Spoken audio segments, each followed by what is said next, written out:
Welcome. Let's start by letting your shoulders sink, your eyelids droop, and your thoughts drift somewhere slightly ridiculous, yet strangely divine.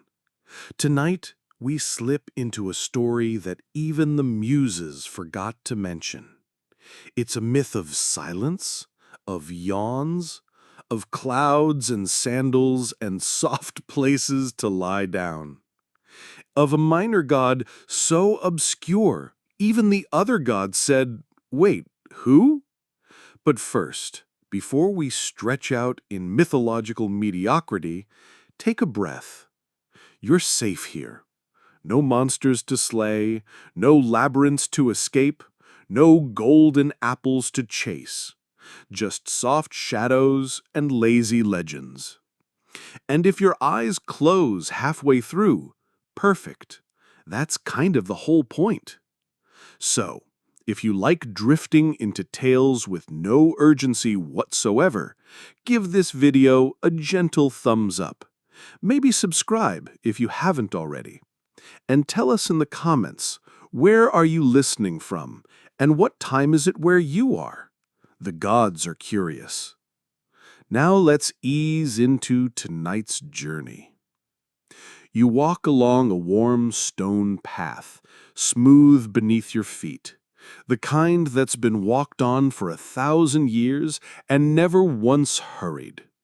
The air smells of lavender, old scrolls, and faint olive oil. Cicadas whisper from the trees. Somewhere far off, someone is playing a single note on a lyre, over and over, as if unsure what comes next. Ahead of you is a hill. Not the dramatic kind, just a sleepy bump in the earth, dotted with wild thyme and perfectly unmotivated goats.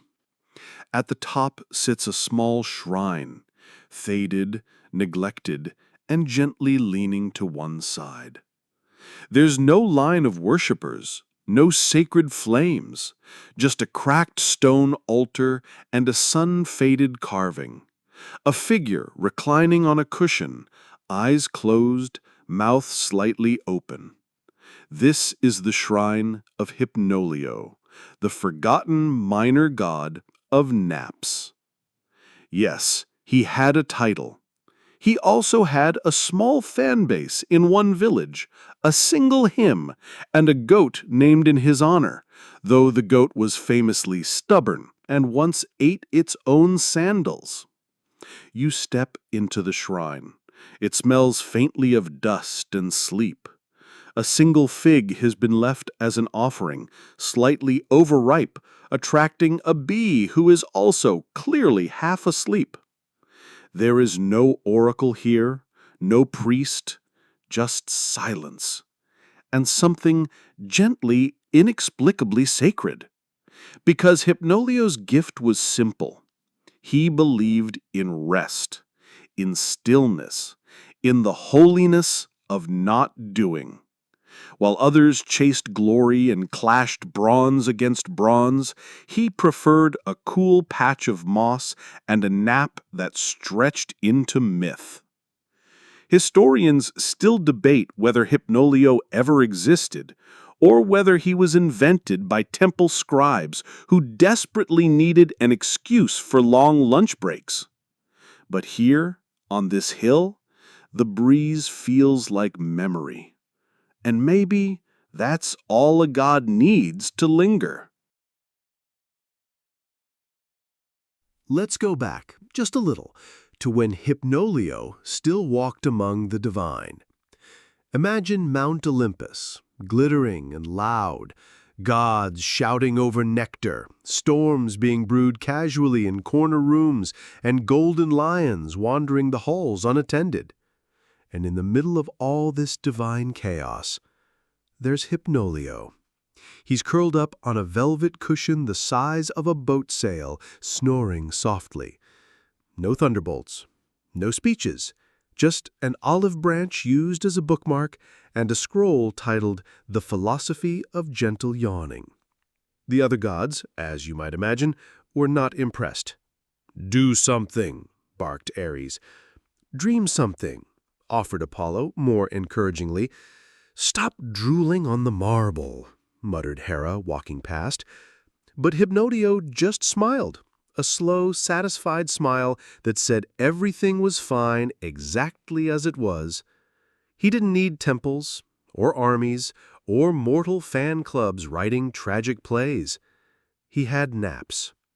He believed, quite sincerely, that the world would function better if everyone just took more breaks. When asked about war, he said, "Can't it wait until after lunch?" When questioned about fate, he replied, "It'll probably sort itself out."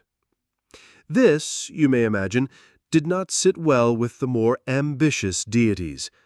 Eventually, after a particularly heated council meeting, which he attended lying down, Zeus declared, "Hypnolio, you are henceforth uninvited." And so, with very little ceremony and only a mild stretch, Hypnolio gathered his cushion, his sandals, one missing a strap, and his half-finished scroll, and quietly wandered off. He didn't complain. He didn't pack. He simply walked away, down from Olympus into the sun-drenched hills of Thessaly, where the goats already moved like they understood him.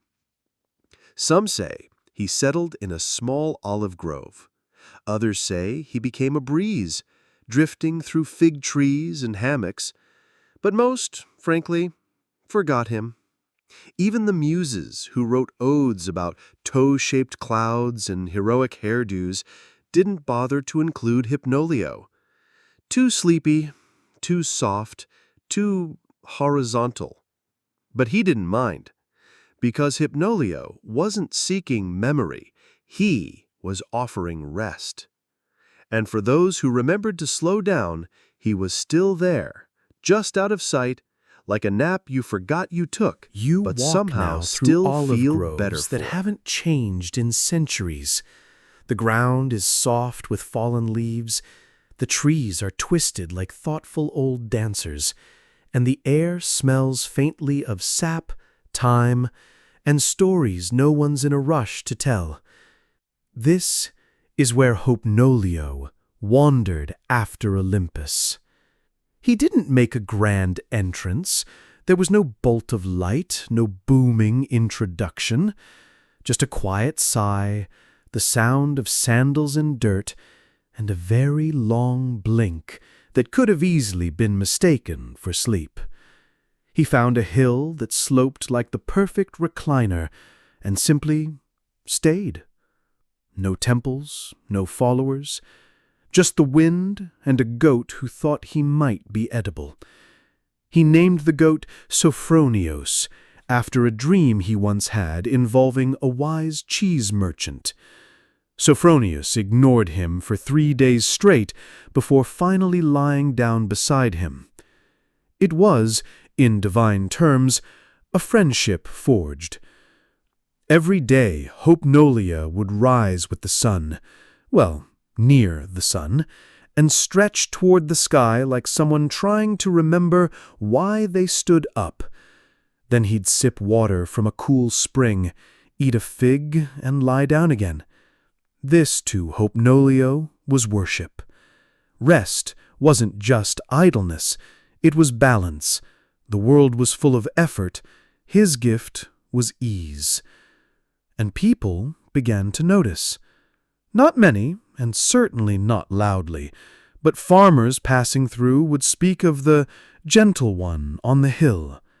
They said their headaches faded near him, that their sleep came easier after seeing him. Of course, some historians argue that Hypnolio may have simply been a local herbalist with an impressive beard. Others believe he was a metaphor invented by tired parents to get children to nap. But in every version, there is a cushion, and a goat, and a feeling of immediate, irresistible drowsiness. You sit now beneath his tree.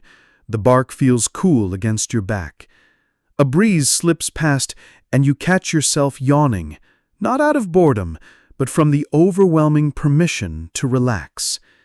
Somewhere in the branches above, Sophronius snorts gently in his sleep, and in that moment, doing nothing feels divine. Let's talk about the shrine.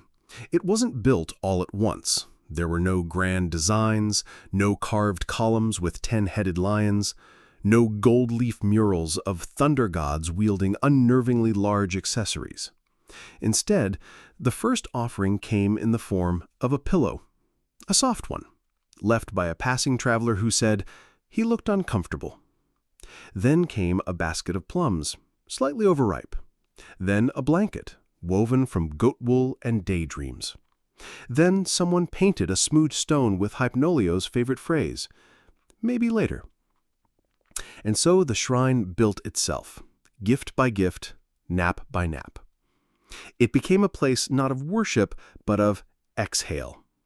People who visited said their thoughts slowed down, that their bones softened, that even their most determined anxieties forgot what they were yelling about. A baker once came seeking divine guidance for his overcooked barley loaves.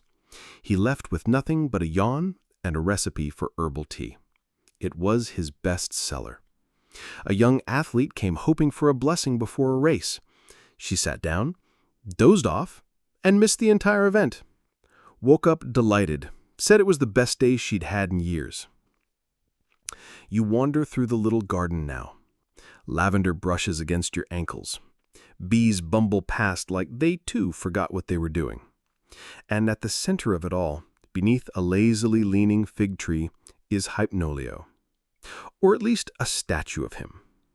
He's not standing heroically. He's not holding a thunderbolt or a spear. He's lying on his side, head propped on one hand, the other holding a scroll that is clearly unread. His eyes are closed. His sandals are off. One sock is missing. Someone has placed the wreath of wildflowers on his head, slightly askew. It is, without question, the most relatable divine figure you've ever encountered. You sit near his statue. The stone is warm from the sun, and your body relaxes without instruction. Nearby, a small sign reads, "Leave your burdens here. Pick them up later, or don't." You close your eyes. You don't dream of conquest. You don't receive prophetic visions. You just feel your heartbeat, the wind, the slow, sacred rhythm of someone who has nothing to prove. And for now, that's more than enough. Somewhere between the third and fourth nap of the week, timing is unclear because clocks hadn't been invented and Hypnolio would have ignored them anyway, a new visitor arrived. Her name was Thessa. A wandering poet with a scroll she hadn't written yet and a feather she never quite remembered plucking. She claimed she was looking for inspiration. What she found was a divine figure asleep under a fig tree, holding a handful of raisins and muttering something about pillows in his sleep. Naturally, she stayed. Not for answers, Hypnolio rarely gave those, but for the space to listen to her own questions in peace. Each morning, she would sit beside him and whisper half-formed verses to the wind. Sometimes he nodded, sometimes he snored. It was, by all accounts, a deeply encouraging experience. Thessa became the first person to record Hypnolio's teachings.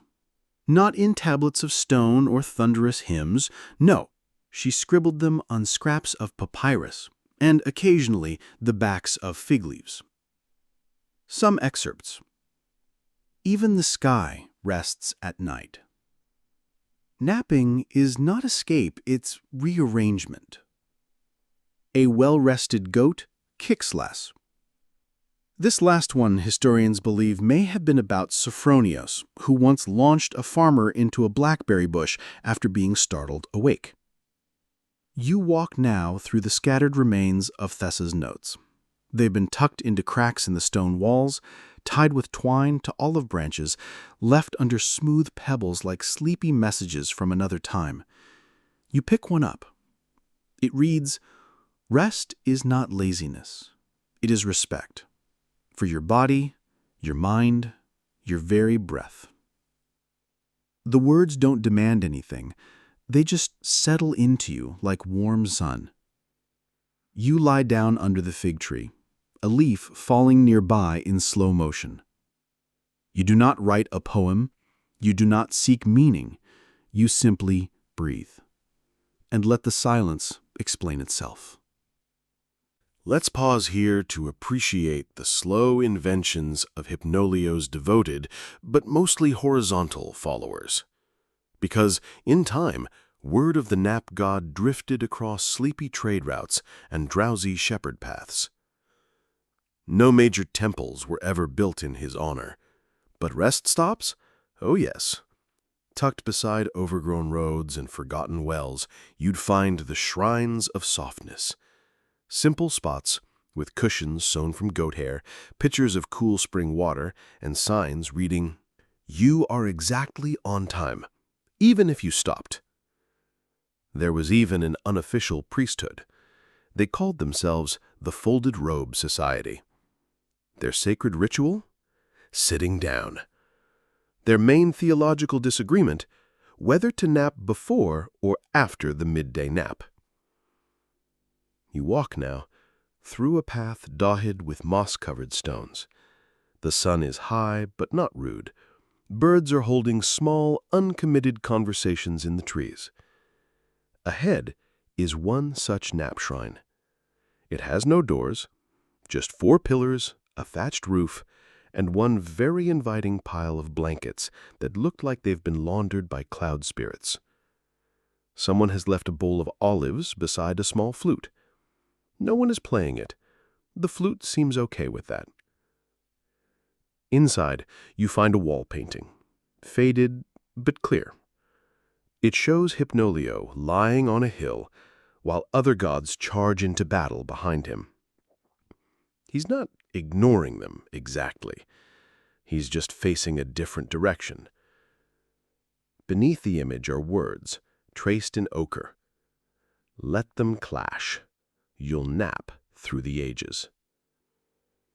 Some scholars argue this was political satire. Others say it was deeply revolutionary. Still others claim the whole thing was a prank by Dionysus, who once declared naps a decent substitute for wine, though less fashionable. You sit inside the shrine for a long time. You sip water. You close your eyes. You don't wake with divine visions or prophetic dreams. You wake simply rested. And in a world obsessed with doing, that's something close to sacred. You wake not suddenly, but like bread rising, slowly, gradually, gratefully. Outside the shrine, the shadows have shifted just slightly. The world is still itself. A little sun, a little breeze, a goat in the middle distance, chewing with the confidence of royalty. As you stretch, a voice floats toward you. Not loud, just persistent. "You've been here all afternoon, haven't you?" It's a traveler, robed in dust and mischief, carrying a lyre too pretty to actually play. "I'm not judging," he adds, "just jealous." He introduces himself as Milo, a self-declared seeker of everything that doesn't require too much effort. So, naturally, he's on a pilgrimage to learn about Hypnolio. "I was going to study under Asclepius," he explains, "but all that healing and helping and ceremony, I needed something quieter." You and Milo walk together down a gently sloping hill, where, according to village gossip, Hypnolio once took a 7-day nap and called it a spiritual sabbatical. On the way, Milo tells you stories about other minor gods who almost made it big. There was Meliona, goddess of misplaced sandals, and Thrakos, the divine patron of lukewarm stew. And let's not forget Ethelon, who once declared himself God of shrugging, and then vanished mid-conversation. They all tried too hard, Milo says. Hypnolio never did. That's the difference. You reach the hill. There's a single flat rock, slightly sunken. Local legend claims Hypnolio napped there so long it remembers his shape. You set. Milo lies down and immediately starts snoring, like someone playing a tiny trumpet underwater. Historians still debate whether this hill was actually sacred or just particularly comfortable. But really, isn't comfort its own kind of altar? You close your eyes, listening to the breeze. Even the wind sounds like it's whispering, shh. And just like that, you return to stillness. By now, you've probably noticed something. No one ever prayed to Hypnolio. Not in the usual way.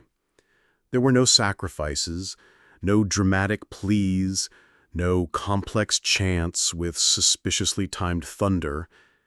Instead, people honored him by stopping. A fisherman would take an extra hour before casting his nets, leaning into the morning light. A grandmother would sit on her porch and watch the same bird land on the same fence post. A shepherd would lie beneath his olive tree, his flock forming a snoring circle around him like woolen bodyguards. And that was the worship. It wasn't about asking, it was about being. You now find yourself in a village square, stone-warmed and sun-blushed. Children chase each other around baskets of dates. Someone selling sandals that squeak like ducklings. A cat sprawls dramatically across the top of a vendor's stall, clearly having a divine moment. There's a mural on the side of one clay wall, simple, charming, and ever so faintly absurd. It shows Hypnolio sitting cross-legged in a circle of yawning animals. A lion, a donkey, a goose, a goat, each with half-lidded eyes and expressions of pure existential peace.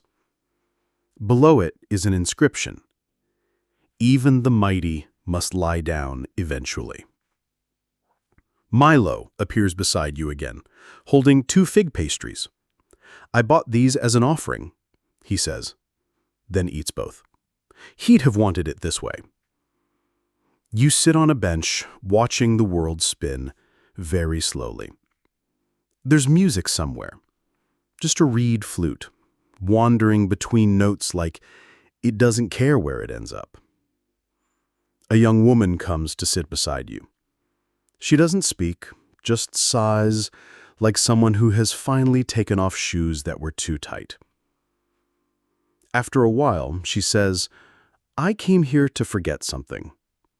I don't remember what it was." You smile. That's very much the point. Some say Hypnolio didn't disappear. He just diffused into naps, into pauses, into fig pastries shared and not regretted. And if that's not divinity, what is? As the village square fades behind you, you follow a narrow path where the stones are uneven. The thyme grows in polite tufts, and the only traffic jam is a slow-moving tortoise named Cleo. You and Milo stroll without urgency. He's humming something that sounds suspiciously like a lullaby for grapes. At the bend in the path, you find a strange little building. It's shaped like a loaf of bread, rounded, soft, with walls that appear to have been painted while someone was yawning. Above the arched doorway is a sign carved in crooked letters: "The Temple of Almost Awake." Naturally, you step inside. The room is dim, lit by thin shafts of sunlight and a single flickering oil lamp that might be napping between blinks. Along the walls are murals, not grand myths or cosmic wars, but quiet moments. A mother rocking a child with one eye closed, a shepherd snoring while his sheep organize themselves into neat geometric shapes, a cat and a dog sharing a cushion labeled ceasefire. In the center of the room is a long, low platform covered in woven mats. People lie there, not in rows, but in a circle, each one loosely connected by a shared blanket that looks like it's made from stitched-together dreams. A temple attendant approaches. She doesn't speak. She just hands you a cup of warm milk with cinnamon and gestures softly to an empty spot. You lie down. Milo settles beside you and mutters, "This is the holiest floor I've ever touched." The quiet becomes thick, like honey for the ears. Someone sneezes delicately. Someone else sighs in perfect sync with the sleeping dog. You don't pray. When you wake, don't chant. the world hasn't moved. You just It's exist. simply softened. And Hypnolio, You and Milo somewhere wander in the folds outside, of this room, blinking like creatures who've smiles been through underground closed for eyes. 3 lifetimes and only just remembered the sun. A gentle wind carries the smell of roasted onions and flatbread. Somewhere nearby, someone is lazily drumming on a ceramic bowl, without rhythm, without intent, and without complaint. "Where to next?" Milo asks, yawning mid-sentence. You point toward a signpost at the crossroads. Each arm of the sign has a different direction written in wood. The olive grove that forgets time, the rock where a goat napped for 6 days, probably a tavern. You choose the second one. Milo, of course, was hoping for the tavern, but doesn't resist. The walk is scenic, if you define scenic as extremely uneventful with lovely shadows. You reach the rock. It's just a rock. Flat on one side, slightly lopsided, with a small etching of a goat on the back. There's no plaque, no shrine, no donation box. And yet, you sit down. And yes, the rock is remarkably comfortable. Suspiciously so. You wonder if it was carved that way, or if centuries of naps wore it into perfection. Milo joins you, resting his head against your shoulder. "I read once," he murmurs, "that Hypnolio believed naps were little rehearsals for eternity." You nod. That sounds true, even if he never said it. Historians still argue whether Hypnolio inspired a broader philosophy, or whether his teachings were just the natural result of giving people somewhere nice to sit. But here, with the sun warm and the breeze playing hopscotch with the grass, you find yourself siding with Hypnolio. Let the gods chase thunder and pride. You'll chase rest, and every once in a while, catch it. As the sun begins its lazy descent across the sky, more of a gentle lean than a dramatic fall, you and Milo come across something peculiar. A bench.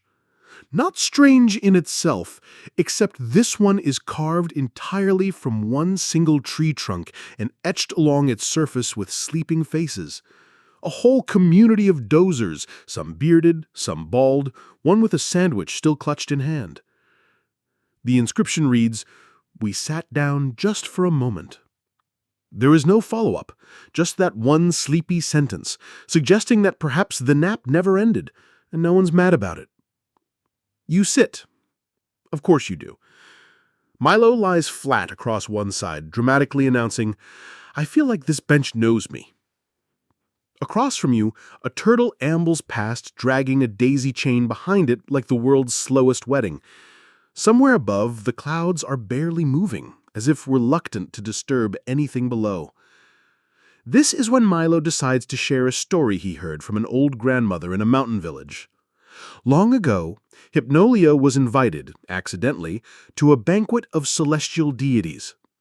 He arrived late, carrying a basket of figs and wearing one sandal. The gods laughed. He yawned. When the wine flowed and the bards sang, Hypnolio simply nodded off mid-toast. Offended, one of the more dramatic gods, possibly Poseidon or, confusingly, a goat disguised as Poseidon, tried to eject him from the feast. But each time they stood to point or scold, they too began to yawn. And within minutes, the entire banquet hall had collapsed into a pile of snoring divinities and overturned goblets. The next morning, no one remembered what the feast had been for. But everyone agreed it had been the most refreshing divine event in recent history. Milo shrugs. Could be true. Could be a metaphor for brunch. Either way, you feel your shoulders the ease sky further. stretches into Here, peach even and stories seem lavender, to slow their own and the pace. earth begins to whisper, "Slow down." You find yourself walking beside a small stream. It hums like it's thinking of a song, but hasn't quite picked one yet. There's a bridge ahead. Barely a bridge, really. Just 3 planks and a rope that looks mostly decorative. On the far side, a small sign dangles from a crooked post. Welcome to Drepnos. Milo squints. Isn't that the village where they nap competitively? Indeed, it is. Legend, or possibly a joke that got out of hand, claims Hypnolia once visited Drepnos and slept for so long beneath the central tree that the village simply rearranged itself around him. Today, it's famous for its Festival of Reclining Achievement. You arrive just as the event begins. A wide open square filled with soft rugs, hammocks, and hay piles. Villagers gather, each attempting to achieve the most stylish, creative, or improbable map position. One man sleeps balanced on 2 chairs and a tambourine. A grandmother dozes while knitting with both hands. And a small child has curled up inside a basket of freshly baked bread rolls, which frankly feels like cheating. At the center of it all stands a very, very old man with a laurel wreath slipping off his head. He rings a small bell. "Let the rest begin," he says, and then immediately curls up under a table and vanishes from consciousness. You and Milo are offered honorary hammocks. Yours smells faintly of lemon leaves and sun-warmed linen. You sink into it like butter into warm bread. There's music, barely, just a lyre plucked once every few minutes. The pauses between notes are longer than the notes themselves. Someone whispers that Hypnolio once visited in a dream, declared the festival adequate, and vanished again. Historians remain skeptical. Villagers remain horizontal. You sway gently, eyes half-lidded. And once again, you feel it, that particular kind of peace that only comes from being allowed, not forced to stop. Drepnos fades behind you, not because you leave it, but because the village seems to sigh and settle further into the earth the longer you stay. You and Milo continue on, walking through a golden dusk that's less of a time of day and more of a feeling, like the entire world has put on a sweater 2 sizes too big. The hills roll ahead, sleepy and quiet, until you spot something unexpected. A school. Well, something like a school. The sign outside reads, "The Institute of Advanced Lounging, Est, Year Unknown." Inside, stone benches line the walls and small tablets hang from threads like sleepy mobiles. A short-haired cat stretches luxuriously across the doorway, clearly a tenured professor. You step inside. A woman with half-moon eyes and a scarf the size of a sail greets you. "I'm Headmistress Nyla," she says. "Welcome to Hypnolio's final classroom." You blink. She smiles. "We teach the ancient arts here. Quiet breathing, mindful dozing, proper reclining angles." She waves toward a series of hammocks and bean bags arranged like lecture chairs. We're working on a curriculum, but everyone keeps falling asleep before the syllabus is finished. In one corner, a student gently snores while holding a book titled Horizontal Ethics, The Philosophy of Letting Things Go. She shows you an exhibit, a scroll case filled with fragments of Hypnolio's teachings, all accidentally preserved when someone spilled honey on them and folded them inside a napkin. One says, "Let sleep be your first draft." Another, slightly stickier, reads, "Even eternity takes breaks." You ask how Hypnolio came to inspire all this. Nyla shrugs. He didn't try. He just lay down long enough to be remembered. You sit on a cushion shaped like a fig. And once again, forget what you were supposed to be doing, which means it's working. By now, the sky is soft as milk and silver. The stars have begun to peer out, cautiously, like they're not sure if they're early or fashionably late. You and Milo return to the hillside where you began. The shrine is still there, still small, still leaning. Sophronios, the goat, is now twice as round and possibly twice as sleepy. You sit in silence for a long time. Milo finally speaks. You know, I think Hypnolio was on to something. The world runs fast, talks loud, wants things all the time.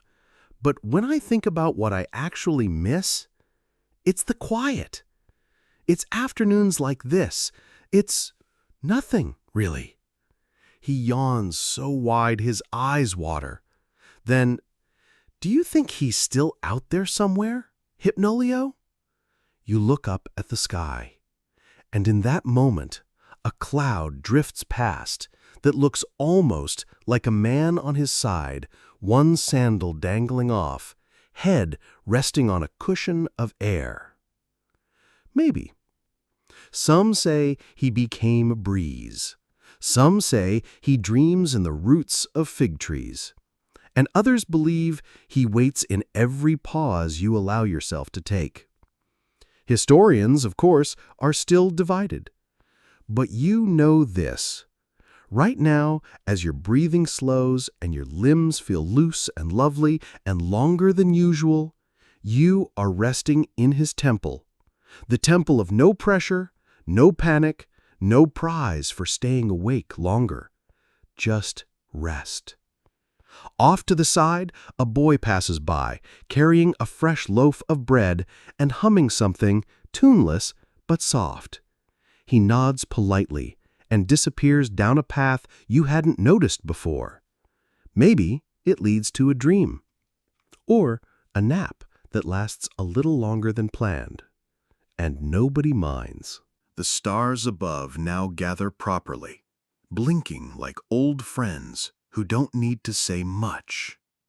You and Milo sit beneath Hypnolio's fig tree once more, the same tree where it all began. It leans the same way, smells the same too, of leaves, sun-warmed bark, and possibly raisins someone left behind. Neither of you speaks, not because there's nothing to say, but because silence has filled all the important spaces with something more generous. Below you, the village is a string of warm, golden windows. Someone is humming. Someone is cooking. Someone has probably already dozed off face first in a bowl of lentils, and we wish them well. Milo rolls onto his back and stares at the sky like it's a ceiling painted by a very sleepy artist. He says, "Do you think the other gods ever envied him?" You consider. Maybe they did. Not for his temples, he barely had one. Not for worshippers, his followers kept forgetting his name. Not even for his divine power, if you could call the ability to nap through thunderstorms a power. But maybe they envied the ease. the way he never needed to be feared or carved into marble or shouted about in stories, just remembered quietly, with fondness, with a fig, with a sigh. You reach into your pocket. There's still that note from Thessa, the poet who scribbled his wisdom on fig leaves. You unfold it. The writing is simple, but it hums with truth. If they forget your name, but remember how they felt near you, that's enough. Milo has already fallen asleep beside you, using his rolled-up robe as a pillow and a goat as a footrest. Sophronios doesn't seem to mind. The wind shifts, and in it, maybe, just maybe, you hear Hypnolio chuckle, or exhale, or say, with no sense of hurry, "Now rest. You've done nothing." And that's everything. So now, let's breathe together. Let the corners of your body soften. Let your jaw loosen. Let your shoulders sink just a little deeper into whatever's beneath you. You've walked far tonight, but not in the way that tires you. You've wandered through fig trees, stories barely told, and temples where nothing was expected but stillness. You visited a god who didn't need to be seen to be felt, who taught that the sacred lives in the unscheduled, in warm rocks, in naps taken beside goats, in the way silence can hold more than speech ever could. Your thoughts may drift now, let them. No need to hold them still, no need to pull them back. They can roam, like clouds across ancient skies, like sandals on sun-warmed hills, like breezes through the olive groves of forgotten gods. The world will still be here when you wake, but for now, float. Close your eyes fully if you haven't already. Let Hypnolio keep watch. He doesn't mind. Sleep well. And maybe, if you dream of a small shrine on a hill, leave a fig. He'll know it was from you.